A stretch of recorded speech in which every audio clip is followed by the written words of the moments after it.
All right, diving in. Today, it's all about project management. Like, what does a project manager even do? And why should anyone care? It's more than just, checking things off a list. Right. Got to be more to it than that. It's about making things happen, turning ideas into reality. Okay, I like that. Big difference between thinking about something and actually getting it done. Huge difference. So we've got some material here. It says a project manager handles the whole project lifecycle from beginning to end. Yeah. Leadership, organization, problem solving. Sounds like a lot. It is. You're basically bringing order to chaos. It's less about doing every task yourself. Okay. And more about setting things up so the right tasks get done. By the right people at the right time. Exactly. And it all starts with planning. Failing to plan is planning to fail. Ever heard that one? Oh, yeah, definitely. It's true, especially in project management. Got it. It's not just about deadlines. It's about defining the scope, figuring out what's the goal here. Right, so everyone knows what they're aiming for. That's how you avoid scope creep later on. Scope creep. Sounds kind of ominous. It is. Imagine the project's to-do list suddenly growing out of control. Oh. Delays, budget problems, everyone gets frustrated. So good planning is setting boundaries from the beginning. Exactly. And making sure everyone's on the same page, stakeholders included. Stakeholders, who were they again? Anyone with a vested interest in the project. Could be the client, the boss, even the people who will use the final product. Keeping them in the loop is key. So everyone aligned, everyone informed, then what? Then the project manager steps up as a leader. Think of an orchestra conductor. All those talented musicians. I see where you're going with this. Without the conductor, it's just noise, not music. Right, they bring it all together. The project manager does that. They assign tasks, make sure everyone's got what they need to succeed. Okay, so we're talking resources. Yeah, but it's not just endless coffee and stacks of sticky notes. Uh-huh. Wouldn't that be nice? It's about managing budgets, forecasting costs, making tough decisions when things go off track. And knowing that projects rarely go perfectly smoothly. Ow! There's always a surprise or two waiting around the corner. I bet risk management is a big part of the job then. Huge part.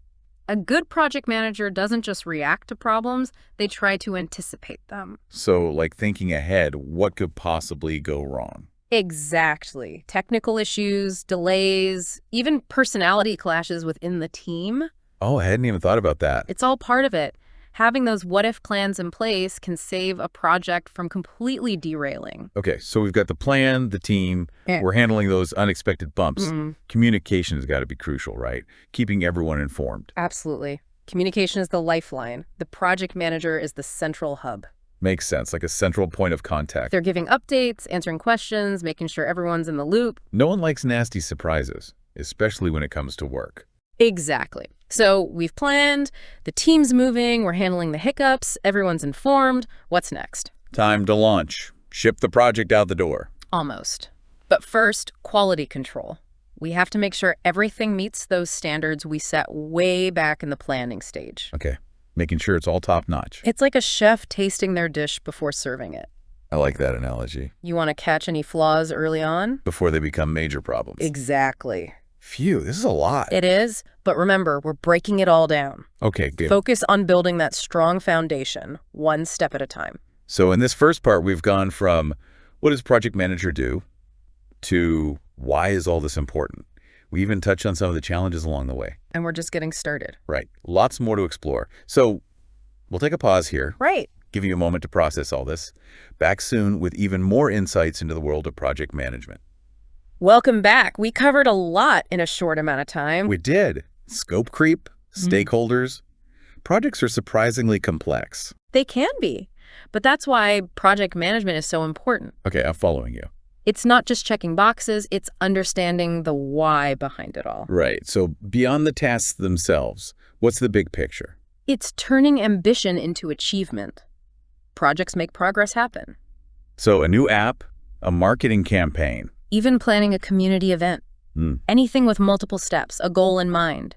It benefits from good project management. To get it done right, on time, within budget. Exactly. You mentioned different types of projects. The approach does change depending on what you're tackling. Oh, tell me more about that. There are different methodologies out there, each with its own framework. So not one right way to do things. Right. You've got Agile, Waterfall, Kanban, I've heard those terms thrown around. It's about choosing the right methodology for the project, the team, the whole culture of the organization. This is making me think about how I approach things, even in my personal life. See, those principles can be applied anywhere. It's true.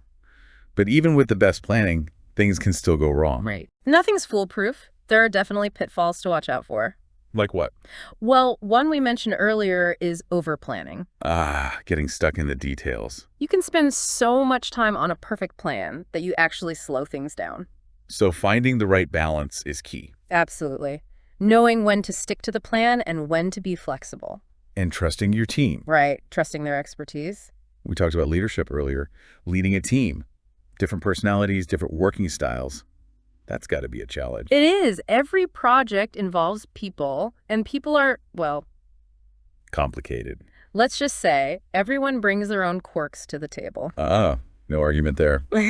How do you handle that as a project manager? Those soft skills come in handy. Communication, empathy, Right. being able to resolve conflicts. It's not just about the tasks, it's about managing relationships. Making sure everyone feels heard. That creates a positive environment where everyone can work together. Okay.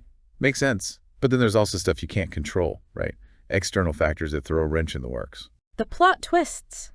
You can plan all you want, but there's always going to be something unexpected. Delays, budget cuts. Scope changes, things you just can't predict. So how do you prepare for that? By being adaptable. Have contingency plans in place. Like backup plans. More than one. A good project manager is always thinking, okay, what if this happens? Always a few steps ahead. It's about being proactive, not reactive. This is all really insightful. I'm starting to understand what it really takes to be a project manager. It's a tough job, but it can be very rewarding. Definitely requires a lot of skills. Hard skills and soft skills. And thinking strategically. And staying calm under pressure.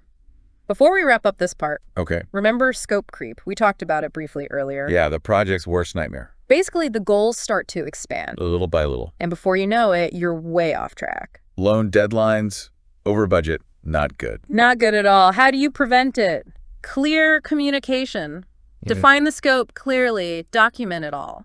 And have a process for managing changes. So if something comes up, You have a system for handling it. Sometimes you have to have those tough conversations. bill. Even to stakeholders, sometimes. That takes guts. It does, but it's about protecting the project. Making sure everyone stays focused on the original goal. Exactly. Delivering something amazing, not something watered down because the scope got out of control. I'm realizing project management is a whole mindset. It is a way of approaching work, even life, with intention and structure, Breaking big goals into smaller steps. and having the resilience to adapt when things go wrong. We've covered so much, the challenges, the rewards, different ways of doing things, even how to avoid that scary scope creep. We have. I feel like I'm seeing the world in a new way. That's great to hear. And we're not done yet. Right. More to come. We'll take another quick pause, Okay. let everything sink in. Back soon for our final part, where we'll tie it all together.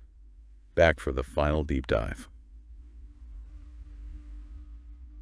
I'm feeling like I can handle anything now. That's the idea. But it's not just about understanding these concepts. Right, it's about using them. Exactly. So let's talk about applying these principles in everyday life, not just at work. Okay, yeah, you mentioned that earlier. Think about it. Planning a vacation, renovating your home, organizing a big family gathering. Those were all projects. I never thought of them that way. They are, even without the fancy title. So how do I apply this thinking to those big, overwhelming things? Start with your goals. What are you actually trying to achieve? Yeah. Instead of clean the whole house, maybe it's create a welcoming space before the holidays. That's much more specific. Clarity helps you focus. Got it. So then what? Do I need like a Gantt chart for my closet? Haha, maybe not a full-blown chart, Okay. but breaking things down into smaller tasks is key. Smaller, more manageable. Yeah, so instead of organize the closet, Right. it becomes sort clothes, donate unwanted items, install shelves. I see. It feels less intimidating that way. Exactly. And then there's managing resources. Oh, that's not just about money, is it? Nope. Time is a resource too, That's for sure. especially these days. Planning realistically, setting deadlines, saying no to things that don't align with your goals.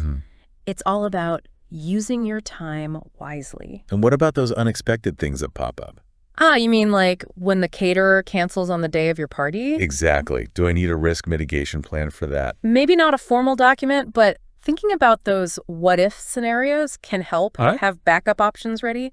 What if it rains on your picnic? Oh, no. Having an indoor plan B will save you a lot of stress. Makes sense. I'm realizing I just wing it way too often. It's easy to do, but even a little bit of project management thinking can go a long way. I'm starting to see that. It's not about being rigid, right? Not at all. It's about being intentional, making conscious choices about how you approach your goals, big or small.